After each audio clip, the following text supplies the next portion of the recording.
Senhoras Presidente Jorge Sampaio e Aníbal Cavaco Silva, Senhora Doutora Ana Dias Lourenço, Senhora Presidente da Fundação Carlos Gulbenkian, Senhor Professor António Feijó, ilustres galardoados, Excelências, minhas senhoras e meus senhores. Dia grande este em que se aliam o testemunho do constante reconhecimento do Estado português, juntando ao Presidente da República dois dos seus predecessores, a presença irmã de Angola, a entrega dos prestigiados prémios anuais, o anúncio de novo galardão e o culminar da celebração dos 150 anos do nascimento de Carlos Sarkis Gulbenkian. Mais completo não poderia ser o significado deste nosso encontro, atento ao presente, fixado no futuro e sempre grato ao passado. Excelências, aqui foi já anunciada a atribuição do prémio Carlos Gulbenkian em Direitos Humanos a Amin Maalouf. D'Amin Maalouf, nous nous souvenons tous des croisés vus par les Arabes, un texte révisionniste dans le meilleur sens du terme, ou Outlook dans le sens où le choc des civilisations est vu de l'autre côté, ou ce qui pour nous, les Occidentaux, est l'autre côté. Prenant comme objet un fait historique aussi complexe et problématique que la lutte entre l'islam et le christianisme, et n'utilisant que des sources arabes, Amin Maalouf ne s'est pas consacré au revanchisme, ni à toute forme d'occidentalisme, c'est-à-dire caricature de l'Occident. Bien au contraire, il a parlé à la fois du choc des civilisations et des civilisations elles-mêmes, les deux civilisations en confrontation avec leurs références, leur langue, la mémoire historique qui a duré d'une manière naturellement distincte parmi les peuples des nations islamiques et européennes. Défenseur de l'humanisme, de la tolérance, du multilinguisme, de la coexistence et hostile à ce qu'il appelle les identités assassines, Maalouf, avec ses romans et ses essais, avec son intervention civique, a été, comme le souligne le jury, un bâtisseur implacable de ponts, revendiquant et revisitant l'histoire, examinant des situations traumatisantes comme la guerre civile libanaise ou l'exil, racontant des histoires diverses pour que nous comprenions qu'il n'y a qu'une seule histoire, une histoire commune qui doit sous-déterminer une vie commune. Il nous a longtemps rappelé que, je cite, « Chacun d'entre nous devrait être encouragé à assumer sa diversité et à concevoir son identité comme la somme de plusieurs appartenances, plutôt que de la confondre avec une appartenance exclusive, prise comme suprême et qui devient souvent un instrument d'exclusion et de guerre. Et aussi que le dérèglement du monde n'est pas tant un choc de civilisation, mais une crise des deux civilisations qui n'ont pas su, dans de nombreux moments, être à la hauteur des idéaux qu'elles, toutes les deux, ont réussi à pratiquer dans leur apogée historique. Des idéaux desquels on ne doit pas perdre ni l'espoir, ni abandonner. Numa palavra, já aqui repetida, humanista, militante humilde, mas tenaz pelos direitos humanos, incansavelmente convicto da força da razão contra a razão da força, da vontade da paz contra a intolerância da guerra, da necessidade da justiça para a construção da paz contra a inevitabilidade da guerra pela impossibilidade da justiça. Este, aliás, o lema que bem pode aplicar-se aos premiados nas categorias de coesão, a Associação Portuguesa de Apoio à Vítima, do conhecimento, programa 90 Segundos de Ciência, e da sustentabilidade, teatro, metáfora. O primeiro, no seu apoio consistente, destinado às vítimas da violência, em particular a violência pessoal, doméstica contra os mais dependentes ou explorados. O segundo, na pedagogia incansável da ciência. O terceiro, na luta persistente pela sustentabilidade e pela cidadania ativa. Todos exemplos de uma visão humanista e personalista da vida e da sociedade. Excelências, uma vez mais, a Fundação Calouste Gulbenkian soube interpretar a sua missão prospectiva, promover os grandes valores que traduzem o bem e o belo. Uma vez mais, a Fundação Calouste Gulbenkian soube entender muita da inspiração do seu instituidor.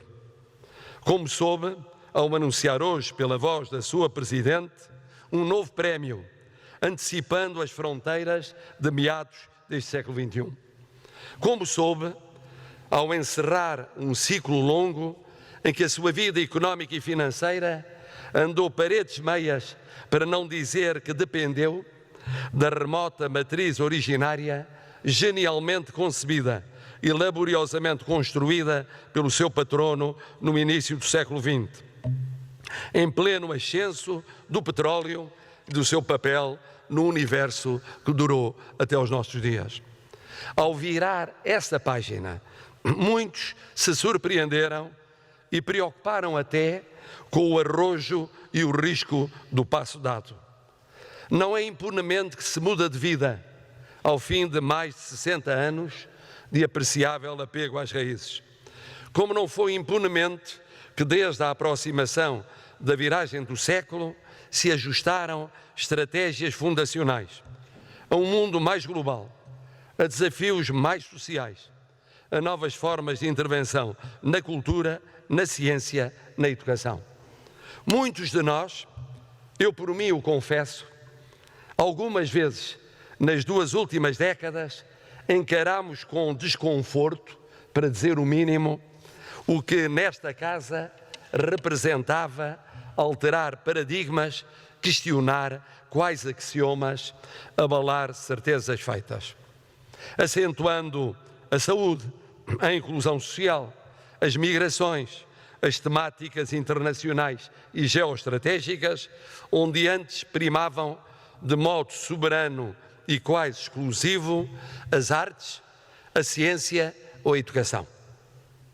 Assim sucedeu de novo no cortar aqui nesta casa com a economia e as finanças do tempo do petróleo e avançar para novos horizontes e novos reptos da Agenda 2030 às alterações climáticas.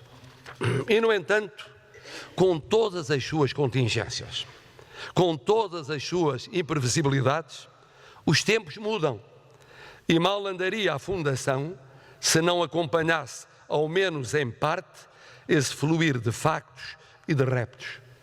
2030 será muito diferente de 2010. Mais ainda do que 2010 o foi de 1990. Ou 1990 de 1970.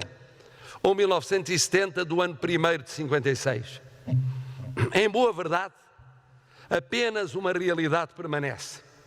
O gênio de Calouste Sarkis Gulbenkian, sem o qual nem a Fundação, nem os seus sucessivos responsáveis teriam existido. E é por isso muito justo que se celebre neste dia do fundador o século e meio do seu nascimento. Não como um ritual frio, um proforma, tal como de quando em vez se evoca os antepassados insubstituíveis, que, sendo importantes noutras eras, o são menos nestas atuais. Nem como mera referência, cuja memória seria apenas cultivada pelos seus descendentes, em boa hora sempre representados na vida da Fundação. Celebrar Calouste Gulbenkian é muito mais do que isso. É agradecer à providência, ao destino ou ao feliz acaso, consoante as convicções de cada qual, o ter sido Portugal o país em que acabou por viver anos decisivos para um e para outro. é renovar a descoberta da sua vida e da sua obra, em particular naquilo que explicou uma sensibilidade, uma coleção, um contributo patrimonial de excelência. É reafirmar uma e duas e muitas vezes a admiração por uma sageza, um requinte analítico, uma visão única, por exemplo, já aqui foi dito, retratada nas cartas escritas a seu neto, Michael Essayane, que a edição de há dias nos permite escrutinar, confirmando que, como eu disse há meses nesta casa, a mundividência de Calouste Gulbenkian ultrapassou em muito a do excepcional colecionador. Mas também dizendo-nos que se tivessem sido outros o contexto e os percursos pessoais, talvez Michael Essayane pudesse ter sido o seu sucessor e nada houvesse de ser exatamente como acabou por ser. É ainda nunca esquecer que o muito talento dos seus concretizadores só pôde exercitar-se porque um anterior gênio fizera fortuna, reunira um espólio, criara entre todo ele uma teia muito pessoal de gostos e de afinidades. Este é o momento azado para dar ao fundador todo o relevo que merece.